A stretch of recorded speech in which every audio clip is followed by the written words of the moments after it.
উঠেই দেখি বাইরে বৃষ্টি হচ্ছে, ওয়েদারটাও খুব সুন্দর। তারপর ফ্রেশ হয়ে একটু পরোটা, দোকানে পরোটা কিনতে চলে গেছিলাম। তারপর পরোটা নিয়ে বাড়িতে চলে এসে একটু টিফিনটা সেরে নিলাম।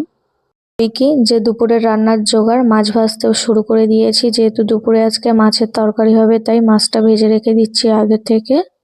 লস্যি খেতে ইচ্ছে করছিল, তো কি করব, দোকানে তো আর যেতে পারবো না, এখন বৃষ্টি হচ্ছে। তাই তাই জন্য ভাবলাম ঘরেই তো সবকিছু আছে, তাই ঘরেই লস্যিটা বানিয়ে খাই আজকে। বাড়িতেই ঠান্ডা ঠান্ডা লস্যি বানিয়ে ফেললাম। বেশ কিছুদিন আগে অনলাইনে এই শার্ট আর প্যান্টের পিসটা দেখেছিলাম, তো আমার খুবই ভালো লেগেছিল, তার জন্য আমি অর্ডার করে রেখেছিলাম। তো আজকে পার্সেলটা এসেছিল, ওটাই খুলে দেখছিলাম যে কেমন এসছে।